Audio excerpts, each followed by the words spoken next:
マイガー、どうしよう。キャスターが行かれそうでやだ。坂がやっぱ多いか。多い。スーツケースはこういう時大変ですね。ね。あ、引っ張る。おお。開けれた。おお。もうちょっとはい。宿に到着です。おお、かわいい。到着しました。はあ、ヨーロッパはさすがに石畳の道が多いですね。宿に荷物を置いて散策がてら近くの公園へ行ってみます。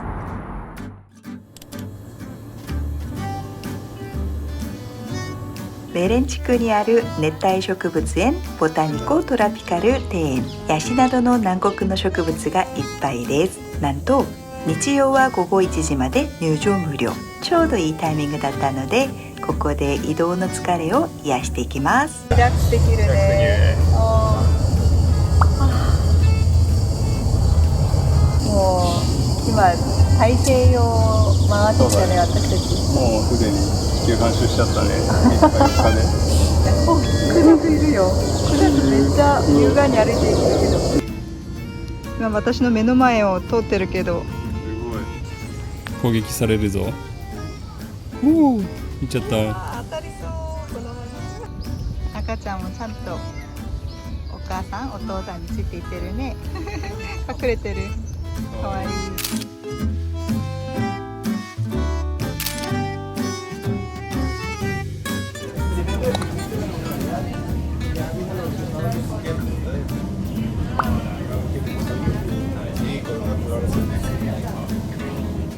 着いた。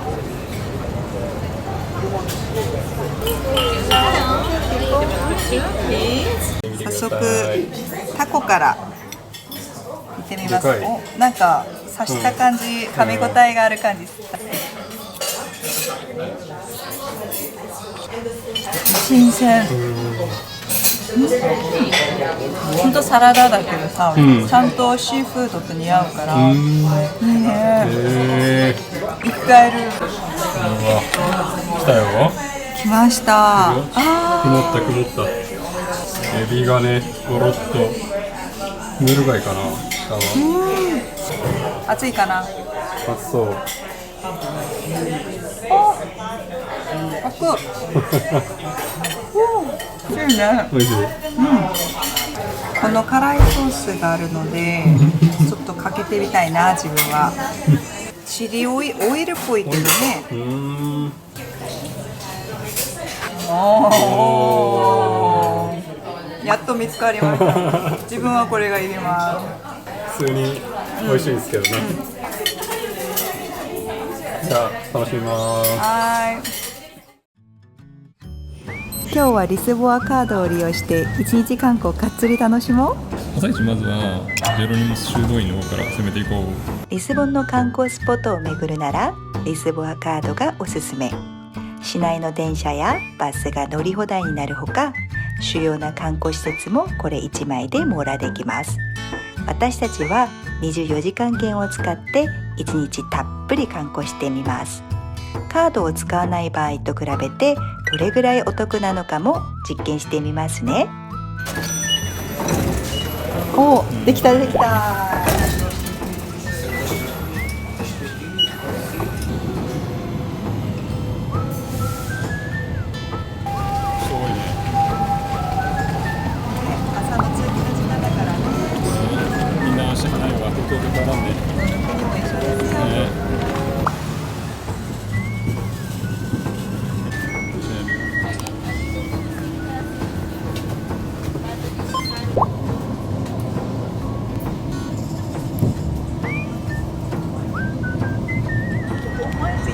着いた。すごい白くてでかい。ね。すごいね。美しい。美しい。ローマに来たって感じ。ジェロニモス修道院の入場時間は朝9時半からですが、すでに9時の時点でも行列ができています。一つ気をつけたいのは左側が修道院、右側がサンタマリア教会の列になっていること。うっかり並び間違えないようにしましょう。9時ぐらいに来たんだけど、オープンと同時にすぐ入れたね。そうだね。よかったよかった。そこまで並んでないね。ただ傘持ってたらいいかもしれないね。直射日光がちょっとえぐいから。そうそうそう、助けられましたね。朝前の日本の方が貸してくださってありがとうございます。忍びました。あ、OK。Thank you。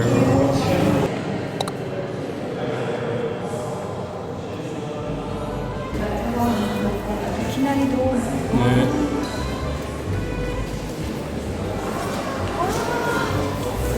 すごい壮大さを感じる、わあ、一気に昔のヨーロッパに来た感じするね。白くてなんか美しい。あと装飾とかもさ、いろんな模様があって面白いね。海をモチーフにしたものとか船とか、そう面白いね。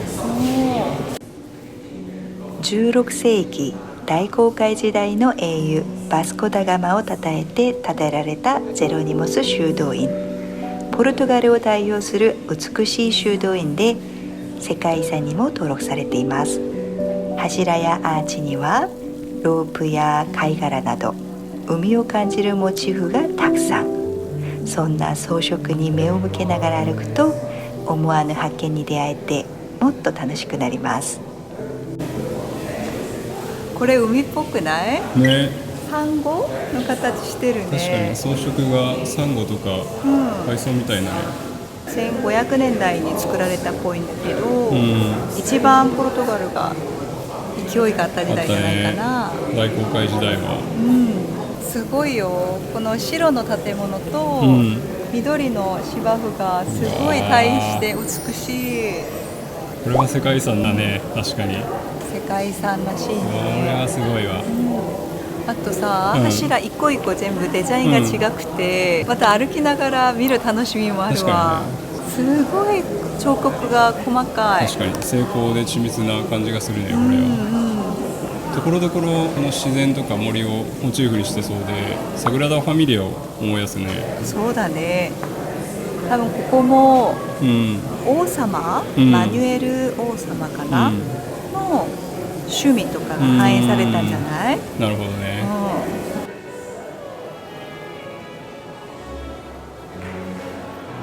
回廊を歩いているとまるで中世の世界に迷い込んだような気分に、静けさと柔らかな光の揺らぎに包まれて思わず立ち止まって見とれてしまいました。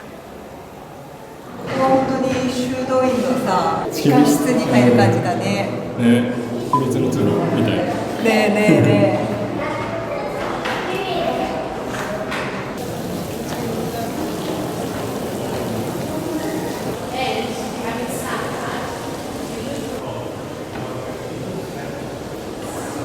なんかさ、さっき2階見たじゃん、でここは1階なんだけど、1階と2階別の人が作ったんだって。なるほど。だからここはちょっと雰囲気が違う気がする。迫力がある感じがするね。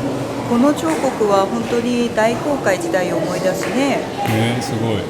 なんか圧が強い装飾が1階多いね。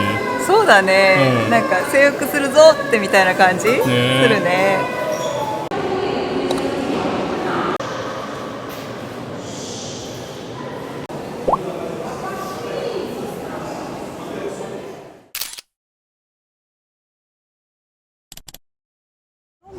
今日さ、9時半入場で9時に来たじゃん、だから入場と同時に入れたんだけど、今来た人10時20分なんだけど、列がすごい長くて、もう2時間待たないといけないんだって。早く来てよかったよ。よかったね。今は教会、サンタマリア教会に入るために待ってます。あれがあるもんな。バスコ・ダ・ガマが眠ってる場所だそうです。せっかくだから見に行こうと思って待ってます。別の列になってるからちょっと面倒くさいね。また並び直さないと。そう一緒に全部観覧できたらよかったのにね。教会来たね。教会来たね。すぐ入れてよかった。よかったね。10時半オープンでね。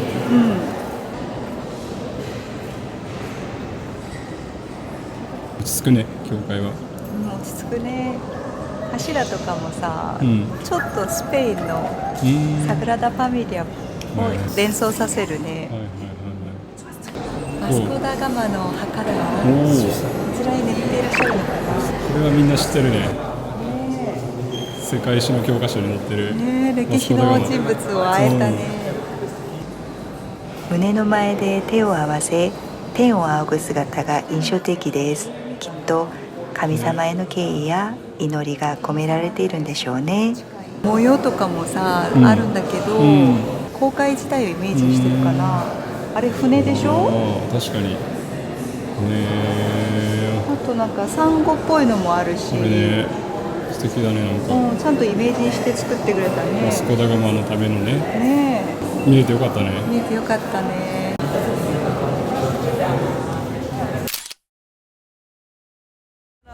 エクタルトの発祥。どんな味なんだろう。どんな味するの？ねえ。楽しみだね。楽しみだね。テイクアウトして食べてみる？食べてみよう。テイクアウトで。いいね。1個で 1.5 ユーロだって。安いんじゃない？何個食べる？2個でしょ。2個やろ。もう4つぐらい食べたいよ。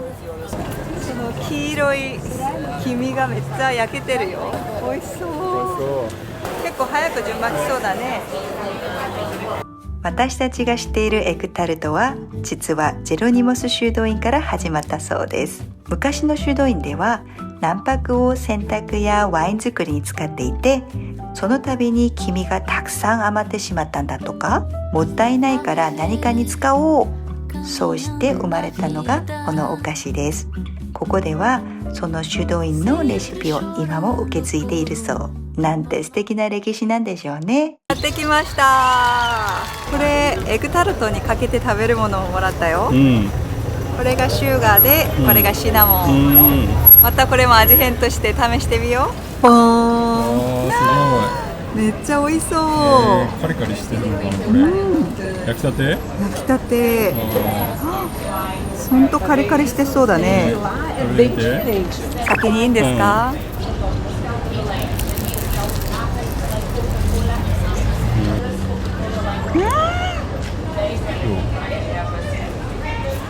美味しい。天国。中はカステラの味に近くて、外はめちゃくちゃサクサク。なんていうかな、春巻きの生地、本当春巻きのカリカリ。味は濃厚？めちゃくちゃ濃厚。でもね、さっぱりして美味しい。甘すぎないし。あ、そうなんだ。もう美味しいんだけど、味変としてシナモンもたっぷりかけた。何これ、美味しい。シナモン美味しい？まず先頭に立ってるのが、エニケ航海王子だよね、でこの方さ、実際は船酔いをして船に乗れなかったんだって。そうなの？この方が世界の地図を変えたから面白いよね。あと3番目がバスコ・ダ・ガマ。あれがバスコ・ダ・ガマか。有名な人がめちゃくちゃそれぞれね。下の方にいるのがフランシスコ・ザビエルか。これがザビエルか。おなじみだよね。フランシスコ・ザビエルハゲてないね。イメージと違ったかな。イメージと違うね。ポルトガルの英雄たちだね。そうだね。これもこれで入れた。いいね、やっぱ。すごい。10ユーロだったんだ。ね。こうやってチケットもらった。Thank you。両サイド海だよ。うわー、気持ちいい。美しいね、こっちの景色は。美しいね。奥の方がリスボン市街かな。そうだね。オレンジの屋根がさ、めちゃくちゃリスボンっぽい。ねえ、綺麗。綺麗。みんな統一感があって面白いね。ねえ、美しい街なんだね。本当だよ。こっちにベレンの塔見えるけど、絶賛工事中やん。ここからのジェロニモス修道院の景色って一番いいかもしれないね。ね、すごい絶景だね、ここから。素敵。あと下にはさ、世界地図が見えるね。そうね。あそこになんかポルトガルがさ、世界各地に到達した年号が記載されてるみたいだよ。本当？近くで見たいわ。ね、地図あるよ、ここに。年号が書いてある。ね、これだね、日本は1541年。満喫したね。満喫した。これでジェロニモスと発見のモニュメントと、ベレンの塔はちょっと工事中で残念だったけど、残念。一旦この地区の観光スポット見れたね。見れたね。全部よかったよかった。ここが、ポルトガルをね代表する観光名所だと思うからよかった見れて。よかった。半分ぐらいは制覇したんじゃない？ね、制覇したね。イエーイ。ちょっとお腹空いたからご飯食べに行こう。そうだね、ランチ行こうよ。行きましょう。来たー。タイムアウトマーケット。人多いかな。多そうだね。ほんと昼間だからな。今12時過ぎ、あ、もう12時45分か、まあでもまあ、ゆっくり食べましょう。そうだね。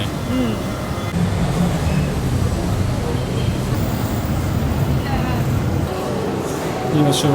わあ、これだ賑やかだ。ここは雑誌タイムアウトがプロデュースしたリスボン初のフードマーケット。編集部が選んだ地元の人気レストランやシェフの料理が集まっています。あのエッグタルトで有名なマンテイガリアも楽しめます。この店でタコ料理食べよう。は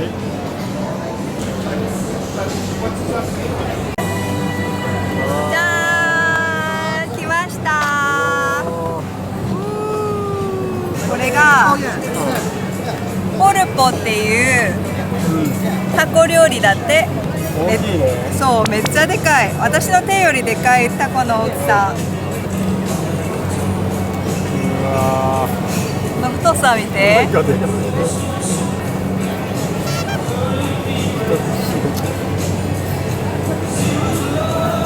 おいしい？一回茹でたんだけど、またそれを焼けて炒めたかな。美味しい。炭火の味がする。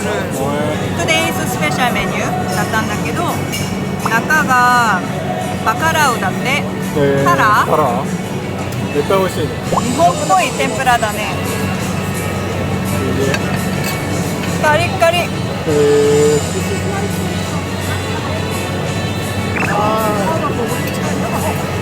ちゃ美味しい。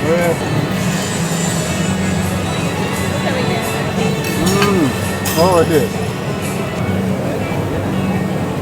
これは何？シーフードライス。美味しい。美味しい。辛みがなくていいかもね。いいね。食べやすい味。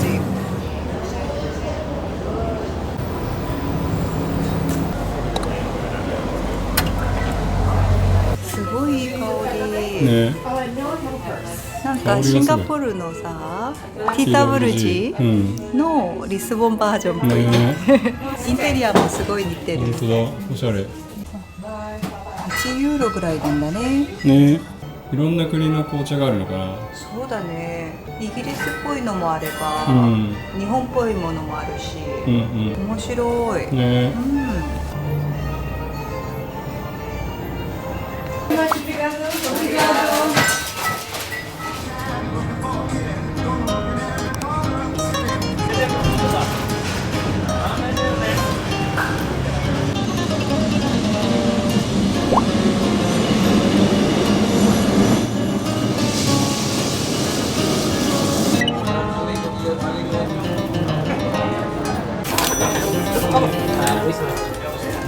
意外と狭いんだね。ね、なんかコンパクト。コンパクトだね。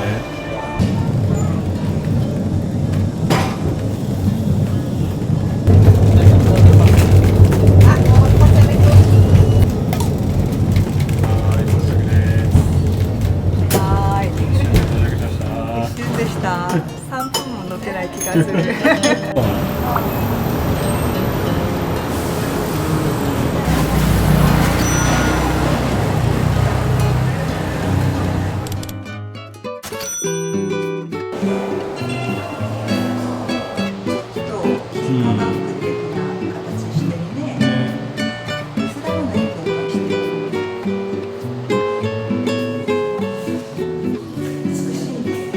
美しいね。あ、これよく見るね。ね、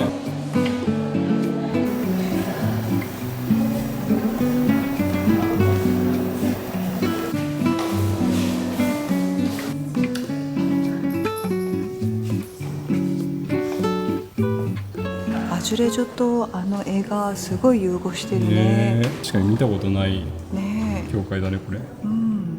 本当だね、独特だね。独特。うん。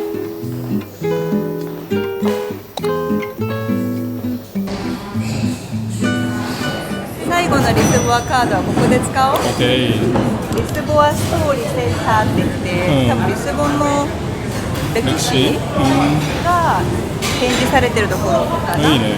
そこいいね。入りましょう。はい。オーディオガイドがついてるね。いいね。わあ。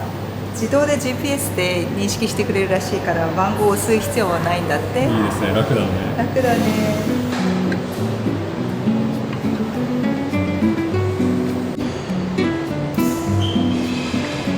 勉強になる。ね。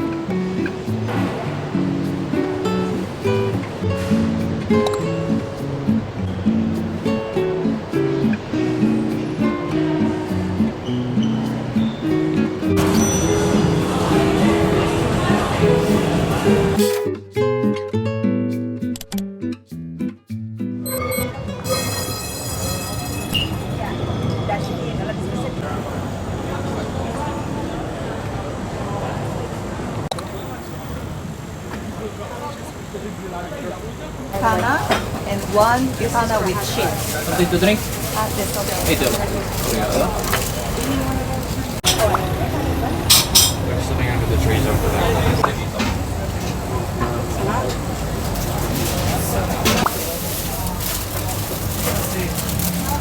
Bifana, cheese bifana. That's it. 美味しそうチーズ。このビファナから食べてみるかな。これはビファーナというポルトガルの B 級グルメ。パンに薄切りの豚肉を挟んだサンドイッチです。ちょっとトンチャンみたいな風味でがっつり系。しかも5ユーロ以下で食べられるのはありがたいよね。私はちょっと苦手かな。マスタードをかけるとちょうどよかったかも。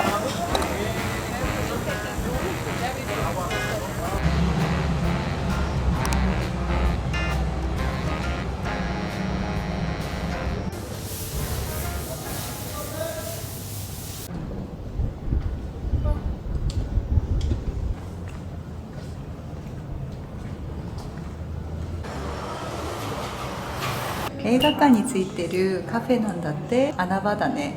ね。うん。ちょっと楽しみだね。カフェ。こ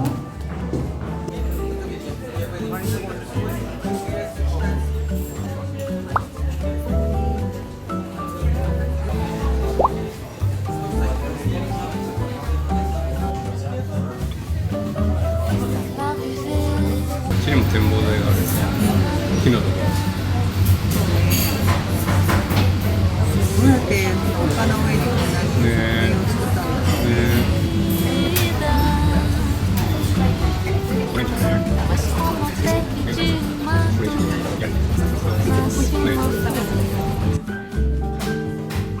Muitas vezes é da dor que vem o amor. Eu que pensava que era engano. Olho seus olhos de luz e vejo anjo.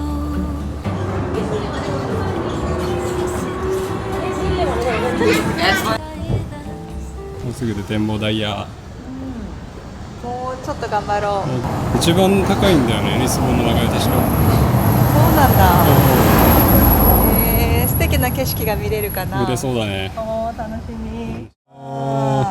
すごい。これは来る価値あるね。ね本当一番高いね、リスボンで。え。そうだね。もう360度うん。景色が楽しめるよ。ねえ。すごい。海の方まで見えるね。ねえ。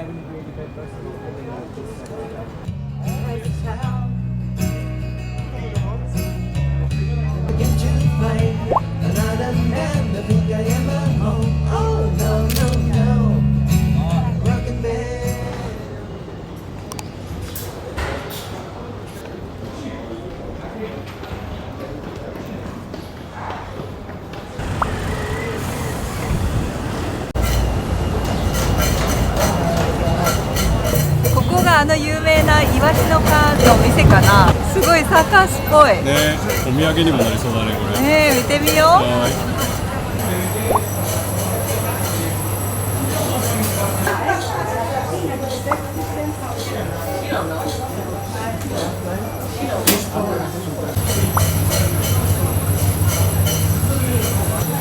こういうのもあるよ。お土わ産にめっちゃいいよ本当に。めっちゃいい、かわいい。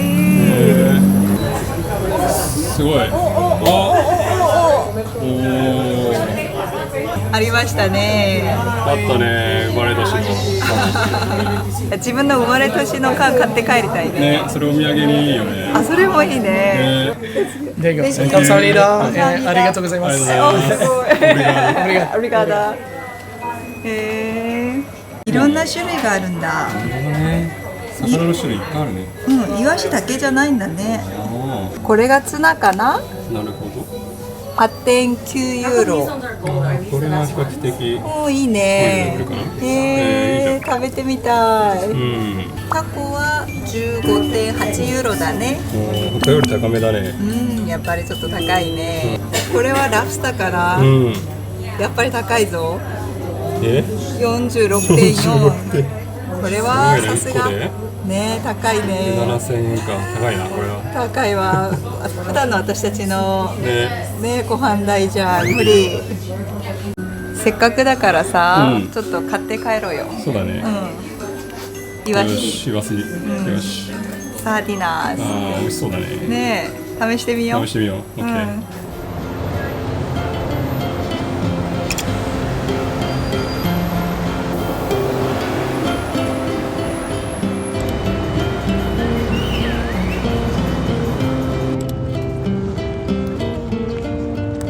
めちゃめちゃ広いね。ねえ、登場もすごい迫力あるね。奥の方には海が広がってるし、いいとこだね。わあ。